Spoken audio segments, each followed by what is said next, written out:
राधे राधे। कैसे हैं आप सब। तो आज हम बनाएंगे बिना प्याज का पकोड़े वाली पंजाबी कढ़ी। ये पंजाबी कढ़ी खाने में बहुत ही ज्यादा स्वादिष्ट लगता है और इसे बनाना भी काफी आसान है और इसके पकोड़े एकदम नरम बनते हैं, बिल्कुल मुंह में घुल जाने वाले। आप यहाँ देख ही रहे हैं कितना ज्यादा सॉफ्ट है ये, एकदम अंदर से खोखला, आपको जाली दिखाई दे रहा होगा। बहुत ही टेस्टी कढ़ी बनके तैयार होता है ये। तो पंजाबी कढ़ी बनाने के लिए सबसे पहले हम पकोड़ों के लिए बैटर तैयार कर लेंगे। तो हम एक बाउल में आधा कटोरी बेसन डाल देंगे और इसमें डालेंगे स्वाद के अनुसार नमक, थोड़ा सा हल्दी पाउडर डालेंगे, आधा छोटा चम्मच साबुत जीरा यानी खड़ा जीरा हमें डाल लेना है और टेस्ट के अकॉर्डिंग मिर्ची पाउडर डालेंगे। मैंने यहाँ आधा छोटा चम्मच मिर्ची पाउडर डाला है और इसमें हम थोड़ा थोड़ा पानी डालते हुए इसका बैटर तैयार कर लेंगे।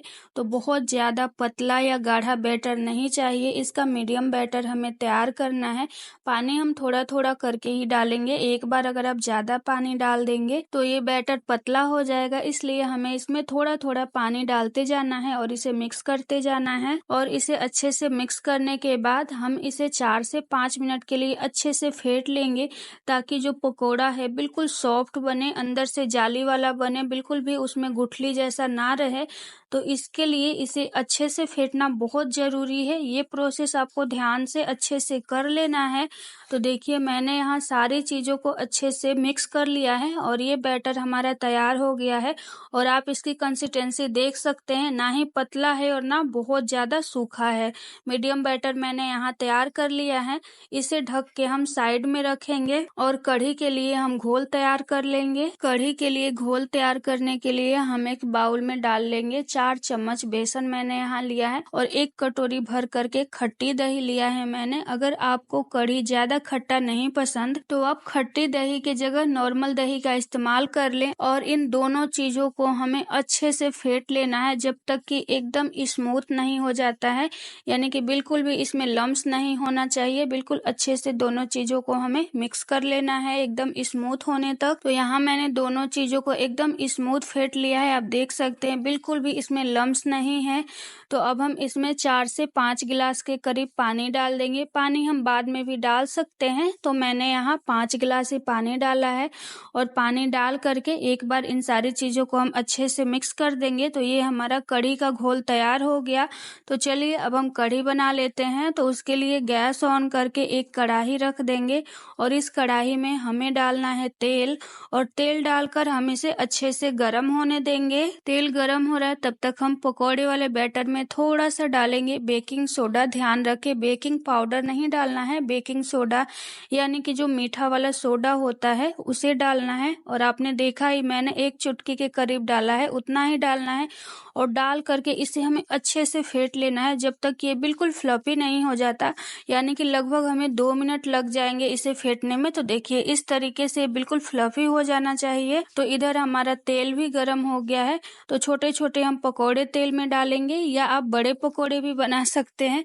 आपको जैसा पकोड़ा बनाना है उसके हिसाब से आप तेल में पकोड़े डालते जाएं और कढ़ाई में जितना आ पाए या तेल आपने जितना डाला है उतने हम पकोड़े एक बार में डाल के फ्राई कर सकते हैं। और जब हम पकोड़े डाले फ्लेम हमें मीडियम रखना है, ना ही हाई रखना है और ना लो रखना है। पकोड़े जब थोड़े से सिक जाएं हम इन्हें पलट लेंगे और पलट के मीडियम फ्लेम पर ही सेकेंगे ताकि ये अंदर तक पक जाएं। और पकोड़े बहुत ज्यादा बड़े भी नहीं डालने हैं क्योंकि आपने देखा ही कढ़ी बनने के बाद कितने बड़े बड़े हो गए हैं। तो ये साइज बिल्कुल परफेक्ट रहेगा पकोड़ों के लिए, ताकि कढ़ी में जाने के बाद ये बहुत ज्यादा बड़े ना हो, नॉर्मल ही रहे। तो यहाँ मैंने पकोड़ों को अच्छे से फ्राई कर लिया है, आप देख सकते हैं बिल्कुल बढ़िया सा कलर आ गया है पकोड़ों पर।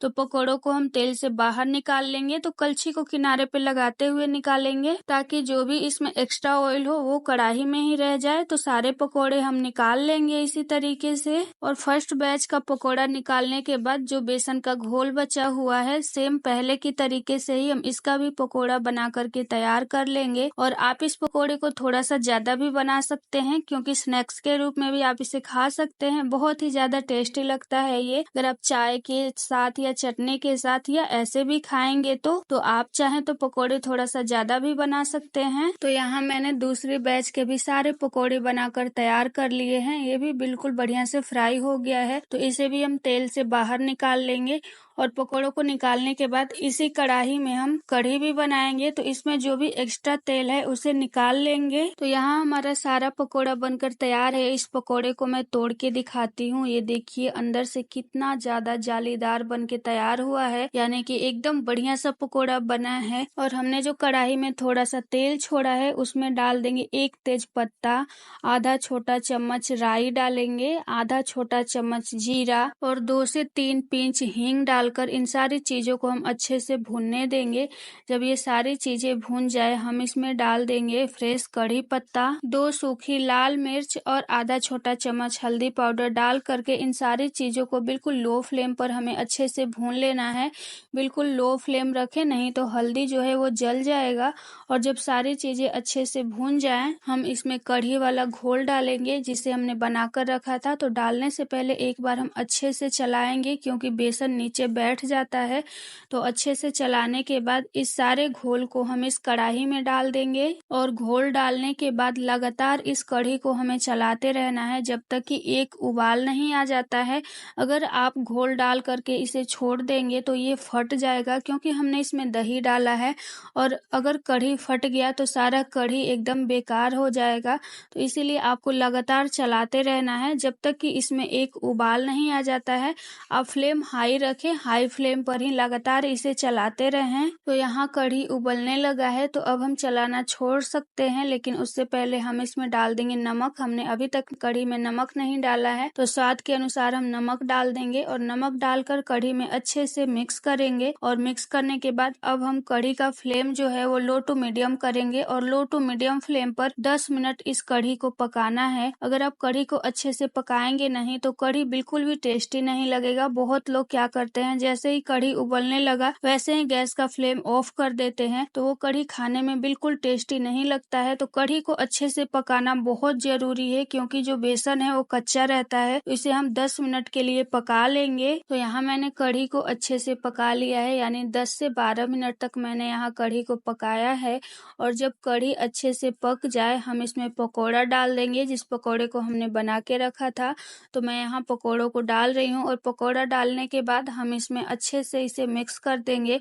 और मिक्स करने के बाद हमें 2 से 3 मिनट के लिए और पका लेना है ताकि जो पकौड़े हैं अच्छे से सॉफ्ट हो जाएं। पकौड़ा डालने के बाद बहुत ज्यादा देर तक नहीं पकाना है, नहीं तो पकौड़े घुलने लगेंगे कढ़ी में। सिर्फ 2 से 3 मिनट के लिए मीडियम फ्लेम पर हम इसे पका लेंगे। तो यहाँ मैंने कढ़ी को पकौड़ा डालने के बाद फिर से 2 से 3 मिनट के लिए पका लिया है। और अगर यहाँ पर आपको लगे कि कढ़ी बहुत ज्यादा गाढ़ा है तो आप पानी गर्म कीजिए और इसमें डाल करके अच्छे से मिक्स करके उसके साथ भी 2 से 3 मिनट पका लीजिए। तो यहाँ हमारा टेस्टी सा कढ़ी बन के तैयार है खाने के लिए। लेकिन पंजाबी फ्लेवर देने के लिए हम एक पंजाबी तड़का लगाएंगे इसमें। तो उसके लिए कढ़ाई को हम दूसरे साइड रख देंगे और इधर रखेंगे एक तड़का पैन, और तड़का पैन में हम डाल देंगे आधा छोटा चम्मच घी। आप चाहें तो तेल में भी तड़का लगा सकते हैं। और इस घी में हम डाल देंगे आधा छोटा चम्मच काश्मीरी लाल मिर्ची पाउडर और आधा छोटा चम्मच हम इसमें डाल देंगे कसूरी मेथी। दोनों चीजों को अच्छे से मिक्स करेंगे, गैस का फ्लेम ऑफ कर देंगे और इस तड़के को हम डाल देंगे कढ़ी में। तो ये हमारा कढ़ी बन करके तैयार है। हम इसे गर्मा गर्म सर्व कर लेंगे। अब तो यहाँ मैं कढ़ी को चावल के साथ सर्व कर रही हूँ क्योंकि कढ़ी चावल का कॉम्बिनेशन सबसे बेस्ट होता है। वैसे आप रोटी के साथ भी सर्व कर सकते हैं। और जो कढ़ी के साथ होटल में लच्छा प्याज मिलता है वो वाला मैं लच्छा प्याज सर्व कर रही हूँ। तो ये हमारा कढ़ी चावल बन के तैयार है। बहुत ही ज्यादा टेस्टी बनता है ये। और इन पकौड़ों को मैं आपको तोड़ के दिखाती हूँ कितना ज्यादा सॉफ्ट बना हुआ है। आप देख ही रहे हैं, बिल्कुल रुई जैसा सॉफ्ट पकौड़ा बनता है ये। तो इस तरीके से आप भी एक बार कढ़ी चावल बना के जरूर ट्राई कीजिएगा।